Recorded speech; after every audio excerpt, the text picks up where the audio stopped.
আমার বড় দাদা। হ্যাঁ, ওরা আদরের ছোট ভাই। আমি দাদা কিন্তু আমাকে খুবই ভালোবাসেন, ছোট ভাই মনে করেন, সেই হিসেবে তুমি করেই বলেন, কিন্তু ভিডিওতে আপনি করে বলছেন, আমার পর পর মনে হচ্ছে দাদা আমাকে পর করে দিচ্ছেন। আপনি বলিনি। প্রাসাদটা যেভাবে ভেঙে যাচ্ছে নদীর বুকে, ঠিক সেভাবে যেন আমার হৃদয়টাও ভেঙে যাচ্ছে যে এত সুন্দর একটি প্রাসাদ কেউ মনে করলো না এটি রক্ষা করা দরকার, কেউ মনে করলো না।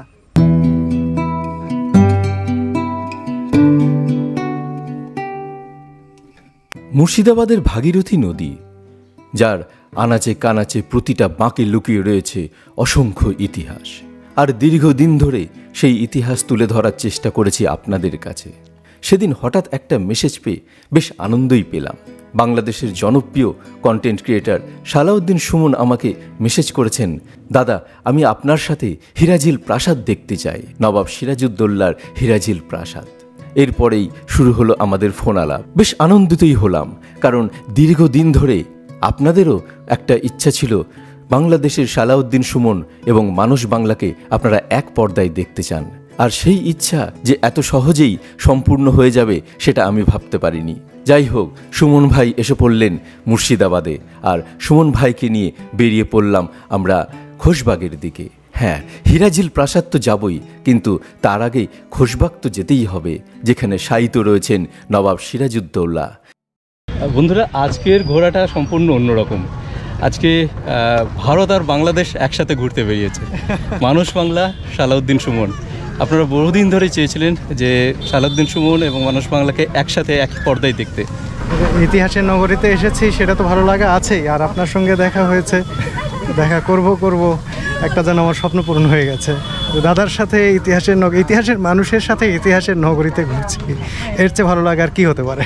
সুমন ভাই যেখানে যেখানে যেতে চান আমি সেখানেই নিয়ে যাব। আমার বড় দাদা। হ্যাঁ, ওরা আদরের ছোট ভাই। আমি আশা করি আপনাদের ভালো লাগবে।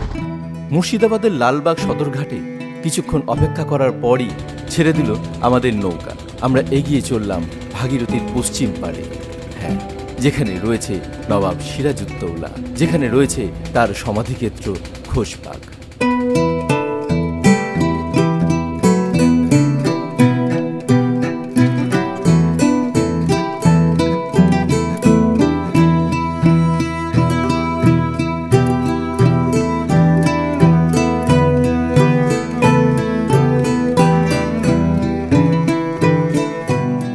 খোশবাগ চত্বরে চলে এসেছি। এইবারের ঘোরাটা একটু অন্যরকম। সুমন ভাই আছে সাথে, মানে ভারত বাংলাদেশ আজকে একসাথে খোশবাগ ঘুরবে। খোশবাগে যদিও আজকে ভিড় বেশি, ঈদের পর এই সময়টা একটু, এই মরশুমে একটু ভিড়টা বেশিই হয়। আমরাও ঘুরবো, চলুন। দাদার সাথে এসেছি, এটা আমার জন্য একটা স্পেশাল ব্যাপার যে আপনাদের সাথে অনেক বিষয় শেয়ার করব, যে দাদার সাথে ঘুরে আমি কি জানছি, কেমন লাগছে এটার বলার অপেক্ষা রাখে না। বারবারই বলছি যে আমার আসলে দারুণ লাগছে। এরকম ঐতিহাসিক একটা জায়গায় এরকম ইতিহাসকে ভালোবাসেন মন প্রাণ দিয়ে একটা মানুষ, তার সঙ্গে থাকতে পারাটা একটা দারুণ ব্যাপার। আমি অনেক কিছু শিখছি এখানে। সত্যি অদ্ভুত এক পরিবেশ এই খোশবাগের। এই খোশবাগে প্রবেশ করলে মনের মধ্যে অদ্ভুত একটা অনুভূতি হতে থাকে বন্ধুরা। নবাব আলীবর্দী খাঁ, নবাব সিরাজউদ্দৌলা, লুৎফুন্নেসা বেগম, নবাব আলীবর্দী খাঁয়ের পত্নী সারফুন্নেসা বেগম, এবং এছাড়াও রয়েছে সবশুদ্ধ মোট 34টি সমাধি এই খোশবাগে। প্রথমে নবাব আলীবর্দী খাঁ তার মাকে সমাধিস্থ করবার জন্য এই খোশবাগ উদ্যানটি তৈরি করেছিলেন। পরবর্তী সময়ে নবাব আলীবর্দী ও নবাব সিরাজউদ্দৌলার পরিবারের সকলকেই এখানে সমাধিস্থ করা হয়। নবাব সিরাজউদ্দৌলার মৃত্যুর পর লুৎফুন্নেসা তার বাকি জীবনটা এই খোশবাগেই কাটিয়ে দিয়েছিলেন। নবাব সিরাজউদ্দৌলার এই খোশবাগ সমাধিক্ষেত্রে 34টি কবরের মধ্যে বেশিরভাগ কবরেই নেই কোনো নামফলক, আর তার মধ্যে একটি চত্বরে 17টি কবরকে নিয়ে গড়ে উঠেছে নানান কল্পকাহিনী। কি তার সত্যতা, কি তার বাস্তবতা, সেই নিয়ে জড়িয়ে আছে অনেক রহস্য। সেই কবরগুলি নিয়ে বেশ কিছুদিন আগে একটি ভিডিও নির্মাণের প্রস্তুতি নিয়েছিলাম। আসুন দেখে নিই তার কিছু ঝলক। নবাব সিরাজউদ্দৌলার এই যে খোশবাগ সমাধিক্ষেত্র রয়েছে, এখানে 34টা যে সমাধি রয়েছে, সমাধি নিয়ে প্রচুর গল্প রয়েছে, প্রচুর কাহিনী প্রচলিত রয়েছে। সবথেকে বড় কাহিনী যেটা খুব বেশ মুখরোচক গল্প, সেটা হচ্ছে এই 17টা কবরকে নিয়ে। এই যে 17টা কবর এখানে রয়েছে, এই কবরগুলোকে নিয়ে বলা হয় যে মিরন নাকি নবাব সিরাজউদ্দৌলা যখন বন্দী ছিলেন তখন মিরন নাকি সেই 17 জনকে তাদেরকে নেমন্তন্ন করে এখানে নিয়ে এসেছিলেন, বা সেই 17 জন নবাব সিরাজউদ্দৌলার সঙ্গে দেখা করতে এসেছিলেন এবং তাদেরকে খাবারের সাথে বিষ খাইয়ে মেরে দিয়ে এখানে কবর দেওয়া হয়েছিল। কিন্তু বন্ধুরা, একটা জায়গা আপনাদের দেখা দরকার যে কবরগুলোর কিন্তু সব কটা একরকম না। কিছু কবর আছে ছোট, কিছু কবর আছে বড়, এবং তাদের সময়কাল যে একসাথে নয় সে কবরের চেহারা দেখলে আপনারা বুঝতে পারবেন। আমি নিয়ে যাচ্ছি আপনাদের। এখানে দুটো কবর আছে উঁচুতে, কোথাও আছে নিচুতে। আর এই বিষয়টি সুমন ভাইকে জানাতে তিনিও তুলে ধরলেন তার ভিডিওর মাধ্যমে। এখানকার এই জায়গার অন্তত ইতিহাস নিয়ে যে আসলে এখানে কারা শায়িত রয়েছেন, এখানে কারো কিন্তু নাম ঠিকানা কোনো কিছু দেওয়া নেই। বন্ধুরা, সেই জায়গায় পৌঁছে গেছি। আপনারা দেখতে পাচ্ছেন নবাব সিরাজউদ্দৌলার শায়িত রয়েছেন যেখানে। শুধু তাই না, আজকের লুৎফুন্নেসাও ওখানে রয়েছেন সমর্পিতা। আমরা কথা বলবো তার সাথে। আজকে প্রচুর ভিড় আছে, ঈদের পর এই সময়টা মানুষের একটু ভিড় হয়। প্রচুর জনসমাগম হয়েছে আজকে নবাব সিরাজউদ্দৌলাকে কেন্দ্র করে। তার কবর ঘিরে প্রচুর মানুষ এখানে বসে আছেন। তো আমার এখানে এসে প্রথমে তার উপর তো ভালোবাসা ছিল, নয়তো তাকে নিয়ে ভাববো কেন। আমার এখানে এসে প্রথম যেটা মনে হয়েছে যে সিরাজউদ্দৌলা অত্যন্ত অবহেলিত, অত্যন্ত এমনভাবে তাকে রেখে দেওয়া হয়েছে যেখানে তিনি আমজনতার থেকেও অন্য পর্যায়ে রয়েছেন, অথচ তার নাম ভাঙিয়ে সব কিছু হচ্ছে। এমনকি যারা তার নামে বিকৃত ইতিহাস রচনা করেছেন তাদের বইগুলো বিক্রি হয়েছে তারই বিকৃত ইতিহাস রচনা করে, তারই নামে। আপনি A to Z কোথাও তার নাম বাদ দিয়ে মুর্শিদাবাদে চলতে পারবেন না। কিন্তু সিরাজউদ্দৌলার সব থেকে বড় পরিচয়, তিনি একটা ইমোশনের নাম। মানুষের বুকের মধ্যে সিরাজউদ্দৌলা বয়ে চলেছেন, তিনি একটা ইমোশনের নাম। আমরা এখান থেকে রওনা দিচ্ছি, হিরাঝিলে যাব। হিরাঝিল, আমাদের সুমন ভাই হিরাঝিলটা দেখা হয়নি। আর একটা সমস্যাও ছিল, কারণ উনি যখন এসেছিলেন তখন হিরাঝিল ঝোপে জঙ্গলে ভর্তি ছিল, সাধারণ মানুষ সেখানে পা ফেলতে পারতেন না। কিন্তু পরবর্তীকালে আমাদের সমর্পিতা, মানে আজকে লুৎফুন্নেসার উদ্যোগে নতুন কমিটি তৈরি হয়ে সেখানে সেই জায়গাটা মানুষের যাওয়ার পক্ষে সেই জায়গাটা নিরাপদ করে তুলেছেন তারা। তো আজকে সুমন ভাইকে আমি সেইভাবে খুব নিশ্চিন্তে সেইখানে নিয়ে যেতে পারবো। সেই কারণে কথা বলতে চাই দাদার ভিডিওতে। দাদা কিন্তু আমাকে খুবই ভালোবাসেন, ছোট ভাই মনে করেন, সেই হিসেবে তুমি করেই বলেন। কিন্তু ভিডিওতে আপনি করে বলছেন, আমার পর মনে হচ্ছে দাদা আমাকে পর করে দিচ্ছেন। আমি আপনি বলিনি। আচ্ছা, আমরা হিরাঝিলে যাব, হিরাঝিলে গিয়ে আবার কথা হবে। বন্ধুরা, খোশবাগ নবাব সিরাজউদ্দৌলার কবরস্থান থেকে বেরিয়ে আমরা এখন যাচ্ছি হিরাঝিল। দাদা তো রয়েছেন, দাদার সঙ্গে সমর্পিতা দিয়েও রয়েছেন। গাড়িটা নিয়ে আসছি। মুর্শিদাবাদের ভাগীরথী নদী, যার পূর্ব পারে আছে মুর্শিদাবাদের মূল আকর্ষণ হাজারদুয়ারি। প্রতি বছর লক্ষ লক্ষ মানুষের ভিড় হয় এই প্রাঙ্গণে। কাতারে কাতারে মানুষ আসেন নবাবী আমলের ইতিহাসকে চাক্ষুষ করার জন্য। কিন্তু এত কিছুর মধ্যেও তারা খুঁজতে থাকেন নবাব সিরাজউদ্দৌলাকে।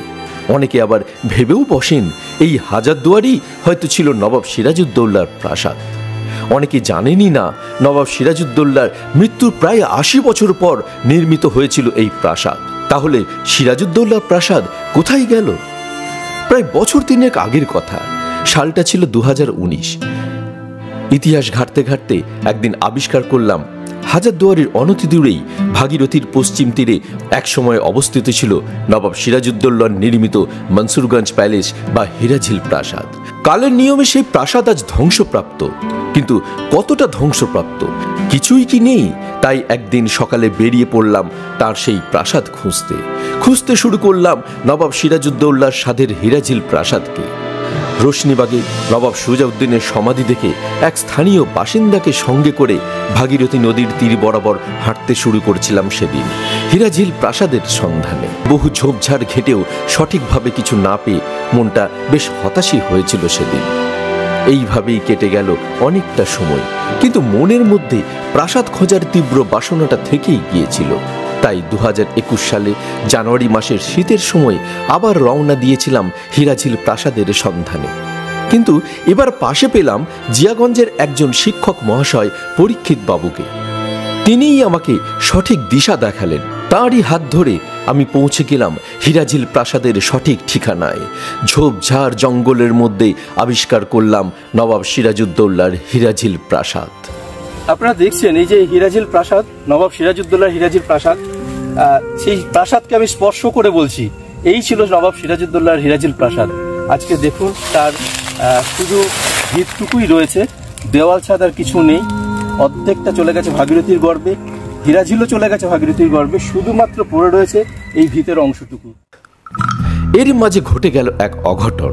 সিরাজের হীরাঝিল প্রাসাদ খুঁজতে গিয়ে 1 মাস পরে হঠাৎই খোশবাগে খুঁজে পেলাম এক মহিলাকে, যিনি সকলের অগোচরে নীরবে এক মনে দীর্ঘদিন ধরে নবাব সিরাজউদ্দৌলার কবরে ফুল দিয়ে তাকে শ্রদ্ধা ও ভালোবাসা নিবেদন করে যাচ্ছেন, নিয়মিত নবাবের সেবা করে যাচ্ছেন। নবাবের স্মৃতিকে সামনে রেখে যিনি খুলে ফেলেছেন এক মুক্ত বিদ্যালয়। আলাপচারিতায় জানতে পারলাম তার পরিচয় ও তার স্বপ্নের কথা। নিজের অজান্তেই তাকে আজকের লুৎফুন্নিসা বলে সম্বোধন করে বসলাম। আজকের লুৎফুন্নেসা হিসেবে ওনাকে পেয়েছি। দীর্ঘদিনের আপনাদের যে চাহিদা ছিল যে কে এই লুৎফুন্নেসা, কে আসে সিরাজের সমাধিতে ফুল দেন, অশ্রু বিসর্জন করেন, আজকে তাকে আমরা সামনে পেয়েছি। এরপর কেটে গেল প্রায় আরো মাস 6। একদিন পরীক্ষিত বাবু আর আমি নিছক সময় কাটানোর উদ্দেশ্যে গেলাম হীরাঝিল প্রাসাদে, কিন্তু সেদিনও যেন একটা চমক অপেক্ষা করছিল আমাদের জন্য। সেখানে খুঁজে পেলাম আবার সেই আজকের লুৎফুন্নিসা সমর্পিতাকে। সিরাজউদ্দৌলার স্বাদের হীরাঝিল প্রাসাদের ধ্বংসাবশেষের মাঝে কি যেন খুঁজে চলেছেন তিনি। শুরু হলো আলাপ আলোচনা, কিভাবে এই পরিত্যক্ত প্রাসাদকে উন্মুক্ত করা যায় মানুষের মাঝে। নিজের সমস্ত শক্তি দিয়ে সমর্পিতা অর্থাৎ আজকের লুৎফুন্নিসা ঝাঁপিয়ে পড়লেন প্রাসাদ উদ্ধারের কাজে। খুঁজে বের করলেন হীরাঝিলের বর্তমান মালিকদের। এলাকার মানুষ সংগঠিত হয়ে বানিয়ে ফেলল হীরাঝিল বাঁচাও কমিটি। তাদেরই উদ্যোগে চলল হীরাঝিল প্রাসাদের জঞ্জাল ভরা এলাকার জঙ্গল পরিষ্কার করার কাজ। এলাকার মানুষের সহযোগিতায় একদিন সেই উদ্ধারের কাজ আন্দোলনের রূপ নিল। রাস্তায় নেমে পড়লেন শত শত মানুষ। ইতিহাসে গরমিল ভাগীরথীর পশ্চিম পাড় বাঁচাতে হীরাঝিল বাঁচাও। তারই মাঝে সন্ধান পেয়ে গেলাম বাংলাদেশের খুলনায় অবস্থানরত নবাব সিরাজউদ্দৌলার বংশধরদের। দূর থেকেও যারা সম্পূর্ণরূপে অংশগ্রহণ করলেন সেই আন্দোলনে। শুরু হলো সই সংগ্রহের কাজ। দলে দলে মানুষ মাস পিটিশনে সই করতে লাগলেন। আমরা সবাই মিলে পিটিশনে সই করছি, এলাকার জনগণ। আচ্ছা আচ্ছা, কোথেকে এসেছেন আপনি? আসাম থেকে এসেছেন। পাঠিয়ে দেওয়া হলো তা সরকার ও সরকারের বিভিন্ন দপ্তরে। হীরাঝিল প্রাসাদের খোঁজ জনসম্মুখে আসতেই হাজার হাজার মানুষ আসতে শুরু করলেন নবাব সিরাজউদ্দৌলার প্রাসাদ দেখতে। কিন্তু তারপর কি হলো? হীরাঝিল প্রাসাদ কি উদ্ধার হবে? ফিরে পাবে কি তার হৃত গৌরব? নাকি প্রতি বছরের ন্যায় একটু একটু করে তা সম্পূর্ণ হারিয়ে যাবে ভাগীরথীর করাল গ্রাসে? আর মুছে যাবে বাংলার বুক থেকে নবাব সিরাজউদ্দৌলার স্বাদের হীরাঝিল প্রাসাদ? আর তার পরিবর্তে জলজল করবে মীর জাফরের বংশধরদের নির্মিত হাজারদুয়ারি।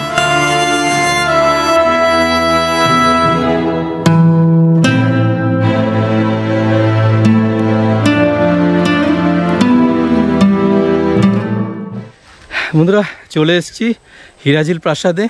তো প্রাসাদ তো আগেই আপনারা দেখেছেন, সেই বাঁশবাগান। আজ আমার প্রিয় সুমন ভাইকে আমি নিয়ে এসেছি হীরাঝিলে। তো যাই হোক, আমরা ভেতরে ঢুকবো, আর এই মুহূর্তে কী অবস্থায় আছে সেটাও আপনাদের একবার অবশ্যই দেখাবো। বন্ধুরা, হাঁটতে হাঁটতে যে হীরাঝিল প্রাসাদের অংশের ভিতরে চলে এসেছি আমি বুঝতেই পারিনি। সুমন ভাই প্রচণ্ড আবেগতাড়িত হয়ে পড়েছেন হীরাঝিল প্রাসাদে এসে। তার অনুভূতি আমি লক্ষ্য করছি। একটা অদ্ভুত ভেতর থেকে তিনি নবাব সিরাজউদ্দৌলার প্রাসাদকে তিনি অনুভব করছেন এখানে এসে। প্রাসাদ তো আমরা দেখাতে পারছি না, কিন্তু তার জায়গায় যে ধ্বংসাবশেষগুলো আছে সেই ধ্বংসাবশেষ থেকে সত্যি তার চোখে আমি দেখেছি তার চোখ ছলছল করে উঠছে। কি আবেগতাড়িত হয়ে এই মানুষটা বলে যাচ্ছেন হীরাঝিল প্রাসাদকে নিয়ে। আমার দীর্ঘদিনের ইচ্ছা ছিল, সুমন ভাইয়েরও দীর্ঘদিনের ইচ্ছা ছিল, এমনকি আপনাদেরও ইচ্ছা ছিল যে মানুষ বাংলা এবং সালাউদ্দিন সুমনকে আপনারা একই পর্দায় দেখতে চান। আজকে সেই ইচ্ছাটা পূর্ণ হচ্ছে বন্ধুরা। এবং আমরা দাঁড়িয়ে রয়েছি নবাব সিরাজউদ্দৌলার খোশবাগ থেকে এসে নবাব সিরাজউদ্দৌলার হীরাঝিল প্রাসাদে। বর্ষা আসে, বর্ষা যায়, আর প্রতিবার এই ধসে ধসে ধস নিয়ে নিয়ে ভাগীরথী একটু একটু করে গ্রাস করে নিয়েছে এই হীরাঝিলকে। আবার গ্রাস করবে সামনে বর্ষা। অল্প কদিনের বৃষ্টিতেই কি অবস্থা হয়েছে দেখুন।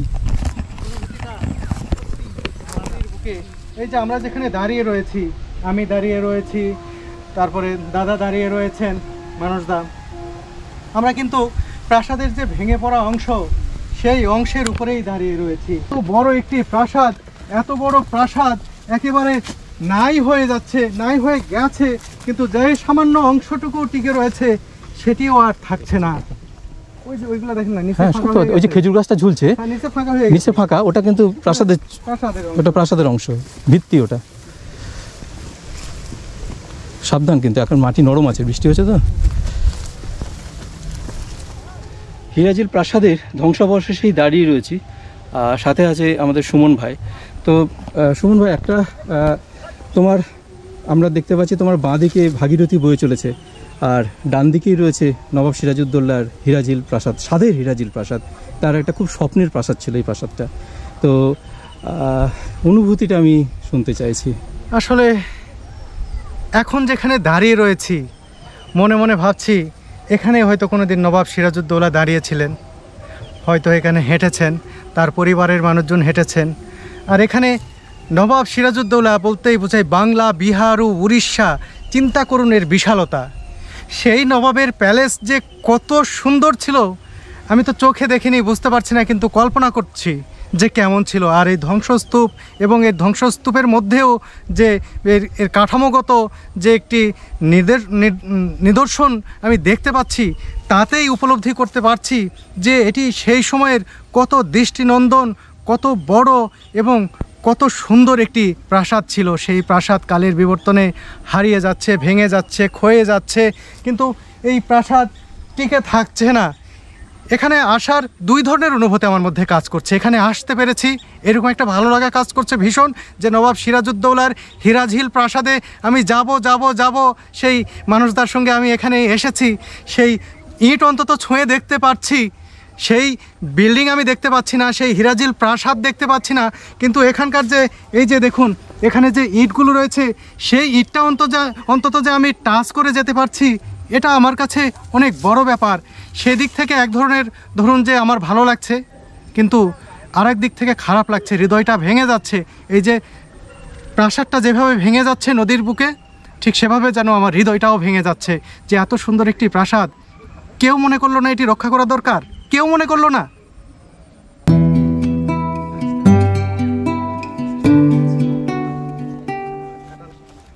ভাগীরথীর পাড় ধরে হিরাজির প্রাসাদের ধ্বংসাবশেষগুলো যখন সুমন ভাইকে দেখিয়ে বেড়াচ্ছিলাম, হঠাৎই খেয়াল করলাম সমর্পিতাও সেখানে এসে হাজির। সমর্পিতাও অতি উৎসাহের সঙ্গে সুমন ভাইকে দেখাতে লাগলেন নবাব সিরাজউদ্দৌলার স্বাদের হিরাজিল প্রাসাদের ধ্বংসাবশেষগুলি।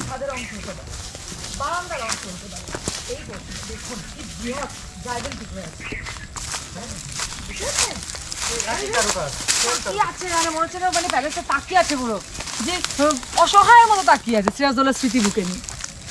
সিরাজউদ্দৌলার সব কিছু রয়েছে এগুলোর মধ্যে, ইটের খাঁজে খাঁজে রয়েছে। পুরোটা এই বাউন্ডারিটা পুরোটা হয়ে আছে, ওটা গাছগুলো করে ফেলেছে, মানে গাছ বাগান করে ফেলেছে জায়গাটা। এটা ঘুরে পুরো নদীর পাড় অব্দি ভেঙে চলে গেছে বাকিটা। আর মানুষরা ঠিক বলছেন এটা এমতাজমহলের অংশ। তাহলে বলুন, এই যে বলেছিল না যে ব্রিটিশ নরপতিরা 3 জন এই প্যালেসে থাকতে পারতো, এত বৃহদাকার ছিল, তার জন্য মনসুরগঞ্জ বসাতে হয়েছিল এই প্যালেস মেইনটেনেন্সের জন্য।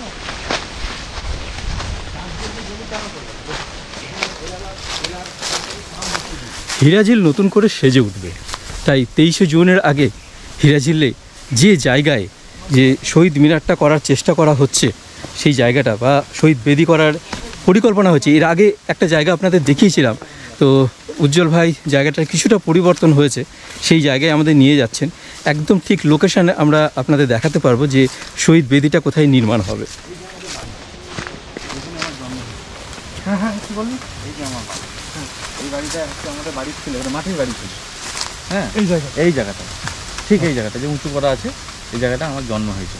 আচ্ছা, আর আমি পাশে এই জায়গাটা দিই, এই পুরো জায়গাটা খুব সুন্দর জায়গা, 36 বাই 36 স্কোয়ার ফুট জায়গা। এই তো কাগজ 336 বাই 36। এই যে কাগজ হয়ে গেছে, আমাদের একটা ডিড হয়েছে উজ্জ্বলের সঙ্গে, আমি যেটা নিয়েছি ডিড হয়েছে।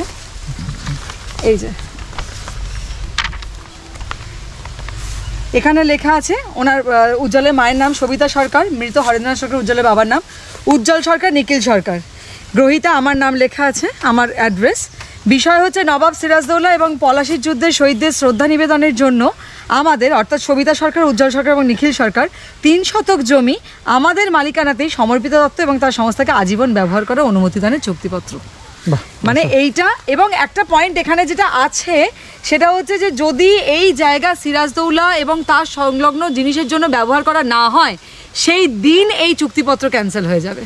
এটা শুধুমাত্র সিরাজদৌল্লার কাজে ব্যবহার হবে এবং সেটা শহীদ মিনার, শহীদ বেদি এই বছরই 23শে জুন আমরা তৈরি করবো। পুরো পোর্শন থেকে শুরু করে এতটা আসছে, তাই তো এতটা আসছে, এখান থেকে টানা চলে যাচ্ছে এই পুরো এতটা, এই গাছটা অবধি, আবার এখান থেকে চলে যাচ্ছে এইখানটা, এই সমান একটা চৌকো। উজ্জ্বল সবসময় বলে, উজ্জ্বল সবসময় বলে দিদি চৌকো জায়গা নেবেন, আপনি তো এগুলো কিছু বোঝেন না, আমি আপনাকে বুঝিয়েও করে দিচ্ছি। তো এই চৌকো জায়গা, এবং যদি এক্সট্রা জায়গা লাগে বলেছে এগুলো আপনি কিছুটা ব্যবহার করতে পারেন। আর উজ্জ্বলের জন্য উজ্জ্বল পাশে 100 মানে সেখানে আমি থাকতে চাই। হ্যাঁ, কি বললেন? এই যে এখানে আমার নারী পুতা আছে, এই যে আমাদের বাড়ি পুরনো, এখানে আমাকে মা আমার পৃথিবীতে নিয়ে এসছেন আমাকে, ঠিক আছে, এখানে আমার নারী পুতা আছে। ওই জন্য আমি এই জায়গাটার উপরে খুব ভক্তি।